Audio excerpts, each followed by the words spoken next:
Hello, and welcome back to our reading of Anne of Green Gables. Today, we are going to be doing chapter 5, and we're going to find out a little bit about Anne's background. So yeah, sit back and enjoy. Chapter 5, Anne's History. Do you know, said Anne confidently, I've made up my mind to enjoy this ride. It's been my experience that you can nearly always enjoy things if you make up your mind firmly that you will. Of course, you must make it up firmly. I'm not going to think about going back to the asylum while we're having our drive. I'm just going to think about the drive. Oh, look, there's one little early wild rose out. Isn't it lovely? Don't you think it must be glad to be a rose? Wouldn't it be nice if roses could talk? I'm sure they could tell us such lovely things. And isn't it pink, the most bewitching color in the world? I love it, but I can't wear it. Red-headed people can't wear pink, not even in imagination. Did you ever know of anybody whose hair was red when she was young, but got to be another color when she grew up? No, I don't know as I ever did, said Marilia mercilessly. I shouldn't think it likely to happen in your case either. Anne sighed. Well, there is another hope gone. My life is a perfect graveyard of buried hopes. That's a sentence I read in a book once, and I say it over to comfort myself when I'm disappointed in anything. I don't see where the comforting comes in myself, said Marilia. Why? Because it sounds so nice and romantic, just as if I was a heroine in a book, you know. I am so fond of romantic things, and a graveyard full of buried hopes is about as romantic a thing as one can imagine, isn't it? I'm rather glad I have one. Are we going to cross the Lake of Shining Waters today? We're not going over Barry's Pond, if that's what you mean by your Lake of Shining Waters. We're going by the shore road. Shore road sounds nice, said Anne dreamily. Is it as nice as it sounds? Just when you said shore road, I saw it in a picture in my mind, as quick as that. And White Sands is a pretty name too, but I don't like it as well as Avalonia. Avalonia is a lovely name. It just sounds like music. How far is it to White Sands? It's 5 miles, and as you've evidently bent on talking, you might as well talk to some purpose by telling me what you know about yourself. Oh, what I know about myself isn't worth telling, said Anne eagerly. If only you'll let me tell you what I imagine about myself, you'll think it ever so much more interesting. No, I don't want any of your imaginings. Just you stick to the bald facts. Begin at the beginning. Where were you born and how old are you? I was 11 last March, said Anne, resigning herself to bald facts with a little sigh. And I was born in Bolingbroke, Nova Scotia. My father's name was Walter Shirley, and he was a teacher in the Bolingbroke High School. My mother's name was Bertha Shirley. Aren't Walter and Bertha lovely names? I'm so glad my parents had nice names. It would be a real disgrace to have a father named, well, Judea, wouldn't it? I guess it doesn't matter what a person's name is as long as he behaves himself, said Marilia, feeling herself called upon to accumulate a good and useful moral. Well, I don't know, Anne looked thoughtfully. I read in a book once that a rose by any other name would smell as sweet. But I've never been able to believe it. I don't believe a rose would be as nice if it was called a thistle or a skunk cabbage. I suppose my father could have been a good man, even if he had been called Judea, but I'm sure it would have been a cross. Well, my mother was a teacher in the high school too, and when she married father, she gave up teaching, of course. A husband was enough responsibility. Mrs. Thomas said that they were a pair of babies and as poor as church mice. They went to live in a weeny-teeny yellow house in Bolingbroke. I've never seen that house, but I've imagined it 1,000 times. I think it must have had a honeysuckle over the parlor window, and lilacs in the front yard, and lilies of the valley just inside the gate. Yes, and muslin curtains in all the windows. Muslin curtains give a house such an air. I was born in that house. Mrs. Thomas said I was the homeliest baby she ever saw. I was so scrawny and tiny and nothing but eyes. But the mother thought I was perfectly beautiful. I should think a mother would be a better judge than a poor woman who came in to scrub, wouldn't you? I'm glad she was satisfied with me anyhow. I'd feel so sad if she thought I was a disappointment to her. Because she didn't live very long after that, you see. She died of fever when I was just 3 months old. I do wish she had lived long enough for me to remember calling her mother. I think it'd be so sweet to say mother, don't you? And father died 4 days afterwards from fever too. They left me an orphan and folks were at their wits' end, so Mrs. Thomas said what to do with me. You see, nobody wanted me even then. It seems to be my fate. Father and mother had both come from places far away, and it was well known they hadn't any relatives living.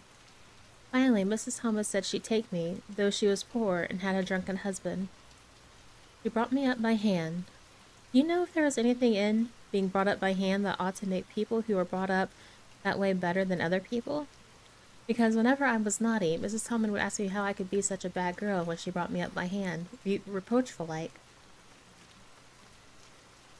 Mr. and Mrs. Thomas moved away from Bolingbroke to Marysville, and I lived with them until I was 8 years old. I looked after the Thomas children. There were 4 of them younger than me, and I could tell you they took a lot of looking after. Then, Mr. Thomas was killed falling under a train, and his mother offered to take Mrs. Thomas and the children, but she didn't want me. Mrs. Thomas was at her wits' end, so she said what to do with me. Then Mrs. Hammond from up the river came down and said she'd take me, seeing I was handy with children. I went up to the river to live with her in a little clearing among the stumps. It was a very lonesome place. I'm sure I could never have lived there if I hadn't had an imagination. Mr. Hammond worked at a little sawmill up there, and Mrs. Hammond had 8 children. She had twins 3 times. I like babies in moderation, but twins 3 times in succession is too much. I told Mrs. Hammond so firmly when the last pair came, I used to get so dreadfully tired carrying them about. I lived upriver with Mrs. Hammond over 2 years, and then Mr. Hammond died, and Mrs. Hammond broke up housekeeping. She divided her children among her relatives and went to the States. I had to go to the asylum at Hopetown because nobody would take me. They didn't want me at the asylum either. They said they were overcrowded as it was, but they had to take me as I was there 4 months till Mrs. Spencer came. Anne finished up with another sigh of relief, this time. Evidently, she did not like talking about her experience in a world that had not wanted her. Did you ever go to school? Demanded Marilia, turning the sorrel mare down the shore road. Not a great deal. I went a little last year. I stayed with Mrs. Thomas. When I went up the river, we were so far from a school that I couldn't walk in it in winter, and then there was a vacation in summer, so I could only go in spring and fall. But of course I went while I was at the asylum. I can read pretty well, and I know ever so many pieces of poetry off by heart. The Battle of Hollenden and Edinburgh after Flodden and Bingen of the Rhine, and most of The Lady of the Lake, and most of The Seasons by James Thomson. Don't you just love poetry that gives you a crinkly feeling up and down your back? There is a piece in the 5th Reader, The Downfall of Poland, that is just full of thrills. Of course, I wasn't in the 5th Reader. I was only in the 4th. But the big girls used to lend me some of theirs to read. Were those women, Mrs. Thomas and Mrs. Hammond, good to you? Asked Marilia, looking at Anne out of the corner of her eye. Oh, faltered Anne, her sensitive little face suddenly flushed scarlet and embarrassment set on her brow. Oh, they meant to be. I know they meant to be just as good and kind as possible. And when people mean to be good to you, you don't mind very much when they're not quite. Always. They had a good deal to worry about them, you know. It's very trying to have a drunken husband, you see. And it must be very trying to have twins 3 times in succession, don't you think? But I feel sure they meant to be good to me. Marilia asked no more questions. Anne gave herself up to a silent rapture over the shore road, and Marilia guided the sorrel abstractedly while she pondered deeply. Pity was suddenly stirring in her heart for this child. What a starved, unloved life she had had. A life of drudgery and poverty and neglect. For Marilia was shrewd enough to read between the lines of Anne's history and divine the truth. No wonder she had been so delighted at the prospect of a real home. It was a pity she had to be sent back. What if she, Marilia, should indulge Matthew's unaccountable whim and let her stay? He was set on it, and the child seemed a nice, teachable little thing. She's got too much to say, thought Marilia, but she might be trained out of that.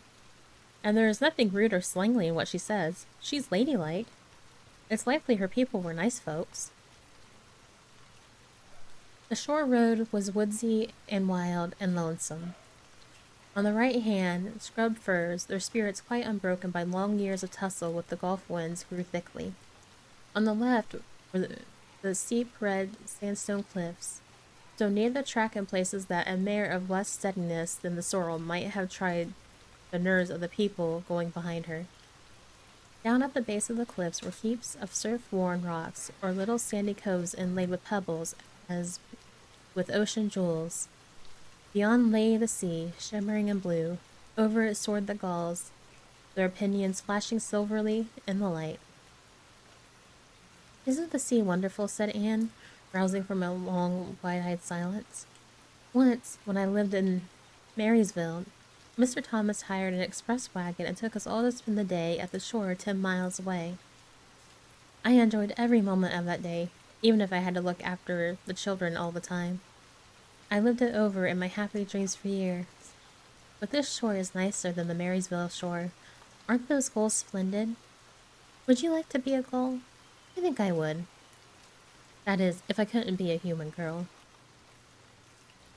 Don't you think it would be nice to wake up at sunrise, swoop down over the water, away out over the lovely blue all day, and then at night to fly back to one's nest? I can just imagine myself doing it. What big house is that just ahead, please?"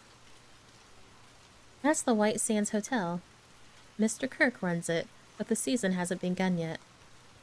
There are heaps of Americans come there for the summer. They think the shore is just about right." "I was afraid it might be Mrs. Spencer's place," said Anne mournfully. "I don't want to get there. Somehow, it'll seem like the end of everything." Chapter 6. Aurelia makes up her mind. Get there they did, however, in due season. Mrs. Spencer lived in a big yellow house at White Sands Cove. She came to the door with surprise and welcome mingled on her benevolent face. "Dear, dear," she exclaimed, "you are the last folks I was looking for today, but I'm real glad to see you. Go put your horse in. And how are you, Anne?" "I'm as well as can be expected, thank you," said Anne, smilelessly. A blight seemed to have descended on her. "I suppose we'll stay a little while to rest the mare," said Marilia, "but I promised Matthew I'd be home early. The fact is, Mrs. Spencer, there's been a queer mistake somewhere, and I've come to see where it is. We sent word, Matthew and I, for you to bring us a boy from the asylum. We told your brother Robert to tell you he wanted a boy 10 or 11 years. "Marilia Cuthbert, you don't say so?" said Mrs. Spencer distressed. "Why, Robert sent word by his daughter Nancy, and she said you wanted a girl, didn't she, Flora Jane?" appealing to her daughter who had come out the steps. "She certainly did, Mrs. Cuthbert," corroborated Flora Jane earnestly. "I'm dreadful sorry. It's too bad, but it certainly wasn't my fault. You see, Mrs. Cuthbert, I did the best I could, and I thought I was following your instructions. Nancy is a terrible, flighty thing. I've often had to scold her well for her headlessness." "It was our own fault," said Marilia resignedly. "We should have come to you ourselves, and not left an important message to be passed along by word of mouth in that fashion. Anyhow, the mistake has been made, and the only thing to do is to set it right. Can we send the child back to the asylum? I suppose they'll take her back, won't they?" "I suppose so," said Mrs. Spencer thoughtfully. but I don't think it'll be necessary to send her back. Mrs. Peter Buell was up here yesterday, and she was saying to much how much she wished she had sent by me for a little girl to help her. Mrs. Peter has a large family, you know, and she finds it hard to get help. Anne will be the very girl for you. I call it possibly providential. Maria did not look as if she thought Providence had much to do with the matter. Here was an unexpectedly good chance to get this unwelcome orphan off her hands, and she did not even feel grateful for it. She knew Mrs. Peter Blue only by sight, as a small, shrewish-faced woman without an ounce of flourish flesh on her bones, but she had heard of her. A terrible worker and driver, Mrs. Peter was said to be. A discharged servant girl told fearsome tales of her temper and stinginess, and her family of pert, quarrelsome children. Maria felt a qualm of conscience at the thought of handing Anne over to her tender mercies. Well, I'll go in, and we'll talk the matter over, she said. And if there isn't Mrs. Peter coming up the lane this blessed minute, exclaimed Mrs. Spencer, bustling her guests through the hall into the parlor, where a deadly chill struck on them as if the air had been strained so long through dark green, closely drawn blinds that it had lost every particle of warmth in it had ever possessed. That is real lucky, for we can settle the matter right away. Take the armchair, Mrs. Cuthbert, and you sit here on the ottoman and don't wiggle. Let me take your hats. Flora Jane, go out and put the kettle on. Good afternoon, Miss Buell. We were just saying how fortunate it was you happened along. Let me introduce you to two ladies. Mrs. Buell, Mrs. Cuthbert, please excuse me for just a moment. I forgot to tell Flora Jane to take the buns out of the oven. Mrs. Spencer whisked away after pulling up the blinds. Anne, sitting mutedly on the ottoman with her hands clasped tightly in her lap, stared at Mrs. Blue as one fascinated. Was she to be given into the keeping of the sharp-faced, sharp-eyed woman? She felt a lump coming up in her throat and her eyes smarted painfully. She was beginning to be afraid she couldn't keep the tears back when Mrs. Spencer returned, flushed and beaming, quite capable of taking any and every difficulty, physical, mental, or spiritual, into consideration and settling it out of hand.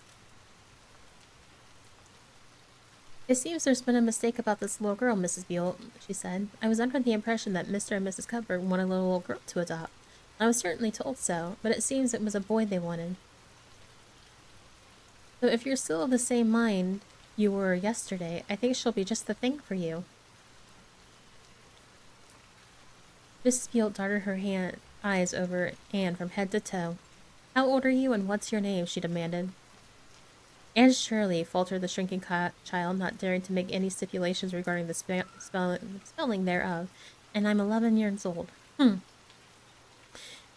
don't look as if there was much to you, but you're wiry. I don't know. The wiry ones are the best after all. Well, if I take you, you'll have to be a good girl, you know. Good and smart and respectful. I'll expect you to earn your keep, and no mistake about that. Yes, I suppose I might as well take her off your hands, Mrs. Cuthbert.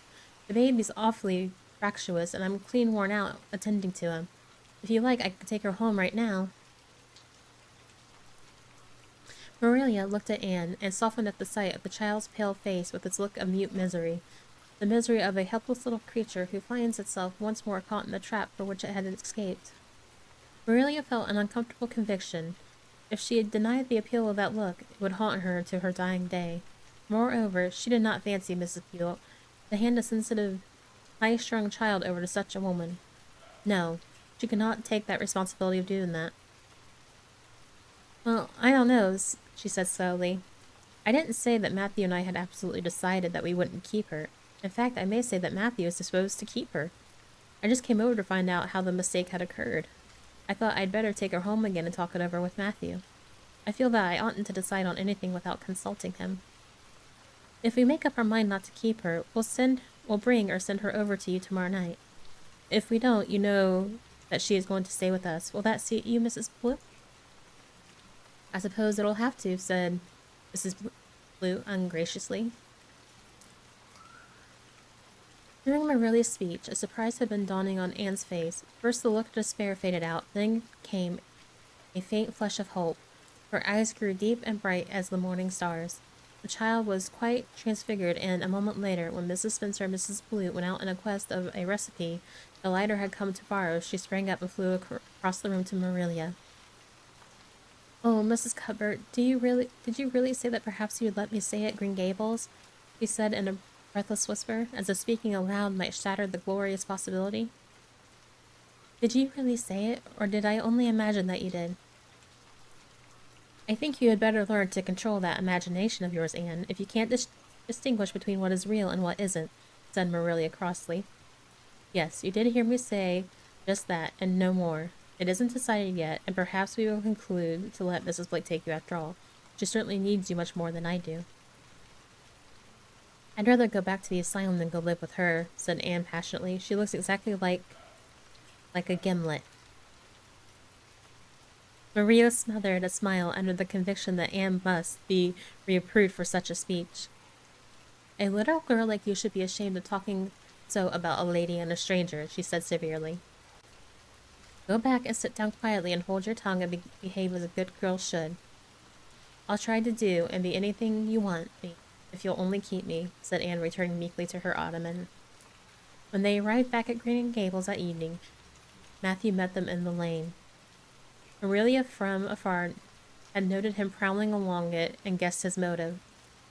He was prepared for the relief she read in his face when he saw that she had at least brought Anne back with her, but she said nothing to him relative to the affair until they were both out in the yard behind the barn milking the cows. Then she briefly told him of Anne's history and the result of the interview with Mrs. Spencer. "I wouldn't give a dog I liked to that Buick woman," said Matthew with unusual vim. "I don't fancy her style myself," admitted Marilia, "but it's that or keeping her ourselves, Matthew. And since you seem to want her, I suppose I'm willing, or have to be.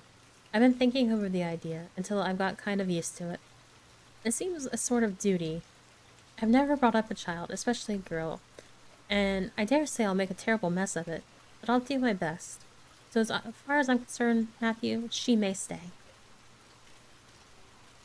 Matthew's shy face was a glow of delight.